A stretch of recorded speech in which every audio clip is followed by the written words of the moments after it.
Comment un jeune homme issu d'une famille catholique conservatrice, proche de mouvements nationalistes dans les années 30, décoré par le régime de Vichy pendant la Seconde Guerre mondiale, est-il devenu quelques décennies plus tard le premier président socialiste de la 5ème République française? Pendant 14 ans, François Mitterrand va diriger la France, abolir la peine de mort, transformer la société française, participer à la construction de l'Europe, mais aussi accumuler les secrets, les scandales et les zones d'ombre. Admiré par certains comme un immense homme d'État, détesté par d'autres pour son ambiguïté et son rapport au pouvoir, Mitterrand reste encore aujourd'hui l'un des présidents les plus fascinants et mystérieux de l'histoire française. Et pour comprendre comment cet homme est devenu une figure aussi puissante, il faut revenir bien avant l'Élysée. Laissez-moi vous conter l'histoire fascinante de François Mitterrand. François Mitterrand naît le 26 octobre 1916 à Jarnac dans une famille bourgeoise, catholique et conservatrice. Son père, Joseph Mitterrand, dirige une vignerie familiale et possède aussi une petite activité autour du commerce du vin. C'est un homme autoritaire, patriote et profondément conservateur. Sa mère, Yvonne Laurin, est très croyante et transmet à ses enfants une éducation catholique stricte. Chez les Mitterrand, on parle beaucoup de morale, de religion et de discipline. François est le 5e d'une famille de 8 enfants.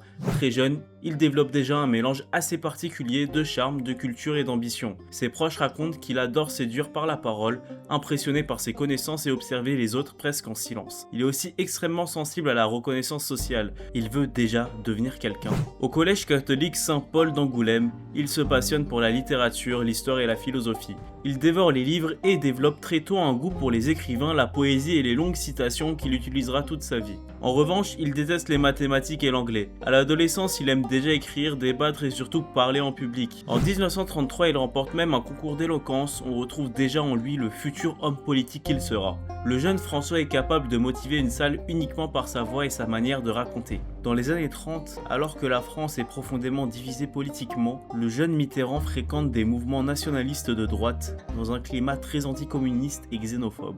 Ce passé politique longtemps minimisé par Mitterrand lui-même deviendra l'un des sujets les plus controversés de sa vie. Quand éclate la Seconde Guerre mondiale, il est mobilisé sur la ligne Maginot. Blessé puis fait prisonnier par les Allemands en 1940, il passe près de 2 ans dans un camp avant de réussir à s'évader. À son retour en France, il travaille un temps pour le régime de Vichy et rencontrera même le maréchal Philippe Pétain. Mais après l'invasion de la zone libre par l'Allemagne, Mitterrand bascule progressivement dans la résistance. En 1943, il rejoint Londres puis Alger où il rencontre Charles de Gaulle. Entre admiration, méfiance et rivalité, les deux hommes ne s'apprécient pas vraiment. De Gaulle se méfie de ce jeune homme passé par Vichy, qu'il soupçonne d'opportunisme. Après la guerre, Mitterrand gravit les échelons à une vitesse impressionnante. À seulement 30 ans, il devient ministre, puis occupe plusieurs postes importants sous la 4ème République. Ministre de l'Outre-mer, puis ministre de l'Intérieur en 1954, dans le gouvernement de Pierre Mendès France, l'Algérie entre dans une période explosive, avec le début de l'insurrection indépendantiste. Mitterrand refuse catégoriquement l'idée d'une Algérie indépendante et défend une ligne répressive. C'est à cette époque qu'il prononce sa phrase célèbre « L'Algérie, c'est la France ». Sous son passage au ministère de l'Intérieur, la répression contre les indépendantistes s'intensifie fortement. Quelques années plus tard, alors que Charles de Gaulle revient au pouvoir et domine la vie politique française, Mitterrand traverse une période plus compliquée. En 1959, éclate l'affaire de l'Observatoire, l'un des épisodes les plus troubles de sa carrière. Une nuit, sa voiture est prise pour cible près de l'Observatoire de Paris. Mitterrand affirme avoir échappé à un attentat, mais très vite, l'enquête révèle des éléments suspects. Un homme nommé Robert Pesquet, impliqué dans l'affaire, accuse même Mitterrand d'avoir organisé lui-même cette fausse attaque pour se faire passer pour une victime politique et revenir au premier plan médiatique. Le scandale est énorme, Mitterrand est ridiculisé dans une partie de la presse et beaucoup pensent alors que sa carrière est terminée. Pourtant, il réussit encore une fois à survivre politiquement. C'est déjà l'une des caractéristiques majeures de Mitterrand. Même dans les moments où il semble fini, il parvient toujours à revenir. En 1960, alors que le général de Gaulle domine la vie politique française, Mitterrand devient peu à peu le principal opposant de la gauche. En 1965 déjà, il avait surpris tout le monde en affrontant Charles de Gaulle à l'élection présidentielle. À l'époque, de Gaulle semblait intouchable. Les sondages le donnaient largement gagnant dès le premier tour. Pourtant, Mitterrand a réussi à fédérer toute la gauche derrière lui et force de Gaulle à un second tour, ce qui est vécu comme un véritable séisme politique. Même s'il perd finalement, il comprend ce jour-là qu'il peut un jour devenir président. En 1971, François Mitterrand joue probablement l'un des coups politiques les plus importants de sa carrière, le congrès d'Épinay. À ce moment-là, la gauche française est divisée, affaiblie et incapable de rivaliser avec la droite gaulliste, qui domine le pays depuis tant d'années. Le vieux parti socialiste hérité de la SFIO est en crise profonde et beaucoup pensent qu'il est condamné à rester secondaire face au puissant parti communiste français. Mitterrand, qui n'est pourtant pas issu historiquement du socialisme traditionnel, comprend qu'il y a une place à prendre. Grâce à des alliances internes et à un incroyable sens de la stratégie, il réussit à prendre le contrôle du nouveau parti socialiste et devient son premier secrétaire. Mais surtout, Mitterrand comprend quelque chose que peu d'hommes politiques de gauche avaient réellement réussi à faire avant lui. Pour gagner le pouvoir, il faut unir toute la gauche, des socialistes jusqu'aux communistes. Il lance alors l'idée de l'union de la gauche et signe quelques années plus tard un programme commun avec le Parti communiste. À l'époque, cette stratégie inquiète énormément la droite qui craint l'arrivée de la gauche au pouvoir dans un contexte de guerre froide. Petit à petit, Mitterrand devient le visage principal de l'opposition à la droite. Il affine aussi son image, plus calme, plus présidentielle, plus moderne. Lui qui était autrefois perçu comme un homme politique de la 4ème République, commence à apparaître comme une alternative crédible au pouvoir gaulliste. Puis vient l'élection de 1974. Après la mort soudaine de Georges Pompidou, Mitterrand est à nouveau le candidat unique de la gauche face à Valéry Giscard d'Estaing. La campagne est extrêmement tendue et moderne pour l'époque, notamment avec le célèbre débat télévisé où Giscard lance à Mitterrand « Vous n'avez pas le monopole du cœur ». D'abord, je vais vous dire quelque chose, je trouve toujours choquant et blessant de s'arroger le monopole du cœur. Vous n'avez pas, M. Mitterrand, le monopole du cœur. Vous ne l'avez pas. La phrase marque les esprits. Mitterrand échoue de très peu avec seulement quelques centaines de milliers de voix d'écart. C'est une défaite extrêmement douloureuse, mais elle confirme une chose. Pour la première fois sous la 5ème République, la gauche est proche du pouvoir. Au lieu d'abandonner, Mitterrand transforme cet échec en préparation pour la suite. Pendant les années qui suivent, il consolide son contrôle sur le Parti socialiste, marginalise progressivement le Parti communiste et construit patiemment son image d'homme d'État. Cette longue stratégie finit par payer en 1981 lorsqu'il devient enfin président de la République. François Mitterrand finit par entrer dans l'histoire. Il devient le premier président socialiste de la 5ème République. Pour une partie des Français, c'est un immense espoir de changement. Sa montée au Panthéon, quelques jours plus tard, devient immédiatement une image historique.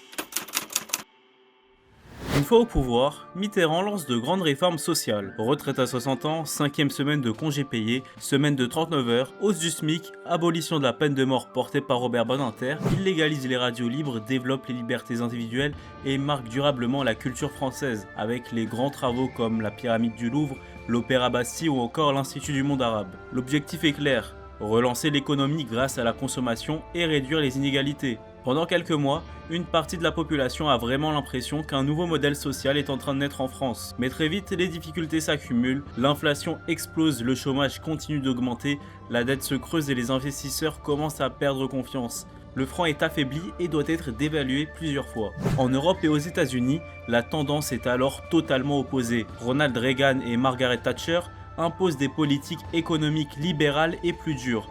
La France se retrouve isolée économiquement. En 1983, Mitterrand prend alors une décision capitale. Au lieu de sortir du système monétaire européen comme certains membres de la gauche le réclament, il choisit de rester dans la construction européenne et change complètement de stratégie économique. C'est ce qu'on appellera plus tard le tournant de la rigueur. Le gouvernement réduit les dépenses publiques, bloque certains salaires, cherche à contrôler l'inflation et adopte une politique beaucoup plus stricte financièrement. Pour beaucoup de militants socialistes et communistes, c'est un choc immense. Certains ont le sentiment que Mitterrand abandonne les idéaux de la gauche une fois arrivé au pouvoir. On parle même de trahison.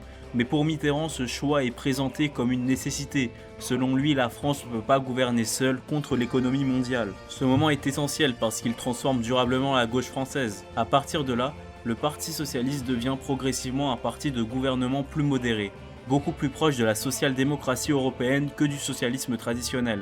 Sur la scène internationale, François Mitterrand s'impose comme un chef d'État influent, capable de peser bien au-delà de la France. Son objectif est clair, faire exister une France forte dans un monde dominé par deux grandes puissances, les États-Unis et l'URSS. Puis, après 1991, dans un monde en recomposition, il développe une diplomatie fondée à la fois sur l'indépendance nationale et sur la coopération internationale. ce qu'on résume souvent par une forme de grandeur française, adaptée à l'époque moderne. L'un des aspects les plus marquants de sa politique extérieure est la relation avec l'Allemagne. Mitterrand comprend que l'avenir de l'Europe passe par l'entente franco-allemande. L'image la plus symbolique reste celle de Verdun, où il apparaît main dans la main avec le chancelier allemand Helmut Kohl.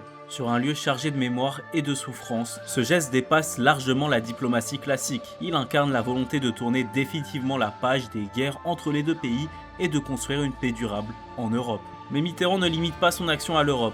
Il s'implique aussi dans les grands équilibres mondiaux. Pendant la guerre froide, il maintient une position d'équilibre entre dialogue et fermeté face à l'URSS, tout en restant un allié des États-Unis au sein du bloc occidental. Il participe également aux grandes discussions internationales sur la sécurité, l'économie mondiale et les crises régionales. Dans les années 90, après la fin de la guerre froide, il doit faire face à un monde totalement transformé. La chute de l'URSS, la guerre du Golfe ou encore les tensions dans les Balkans redéfinissent les rapports de force. Mitterrand engage alors la France dans plusieurs interventions internationales, notamment lors de la guerre du Golfe, où il soutient la coalition menée par les États-Unis contre l'Irak, tout en essayant de préserver une certaine autonomie diplomatique française.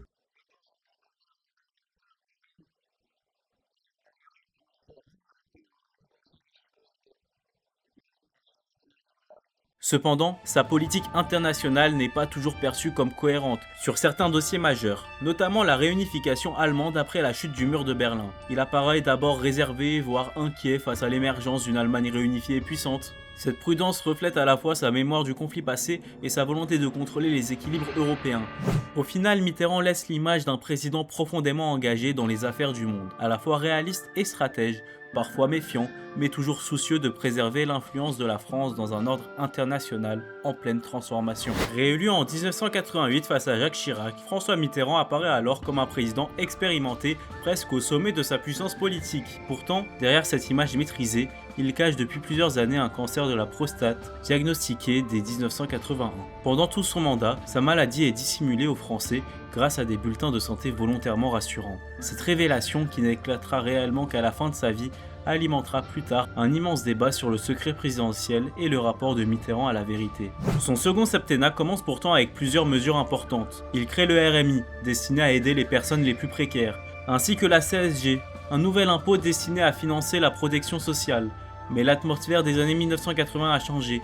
L'espoir et l'enthousiasme de 81 ont laissé place à une période beaucoup plus sombre, marquée par le chômage de masse, les tensions sociales et une montée de la défiance envers la classe politique. Et surtout, les affaires commencent à s'accumuler autour du pouvoir. L'affaire du Rainbow Warrior révèle que les services secrets français ont coulé un bateau de Greenpeace en Nouvelle-Zélande sur ordre de l'État français. Puis viennent les écoutes de l'Élysée. On découvre qu'une cellule liée à la présidence espionnait illégalement journalistes, personnalités et opposants politiques.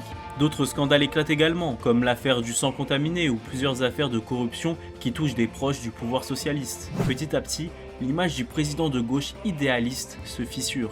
À cela s'ajoute une révélation qui fascine énormément les médias français, l'existence de Mazarine Pinjot, la fille cachée de François Mitterrand.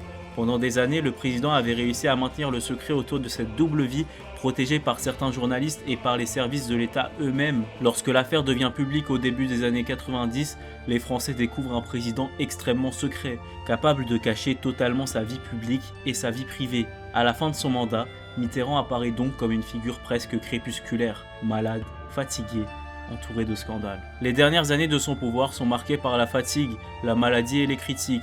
En 1995, après 14 années à la tête du pays, il quitte l'Élysée et transmet le pouvoir à Jacques Chirac. Quelques mois plus tard, le 8 janvier 1996, François Mitterrand meurt d'un cancer de la prostate à l'âge de 79 ans. Aujourd'hui encore, Mitterrand reste l'un des présidents les plus fascinants de l'histoire française. Admiré par ses grandes réformes sociales et sa vision politique, critiqué pour ses ambiguïtés, ses affaires et son rapport au pouvoir, il demeure une figure complexe, presque romanesque, qui a profondément transformé la France et marqué durablement la Ve République. Il faut vaincre ces préjugés. Ce que je vous demande là est presque impossible, car il faut vaincre notre histoire. Et pourtant, si on ne la vainc pas, il faut savoir qu'une règle s'imposera, mesdames et messieurs. Le nationalisme, c'est la guerre.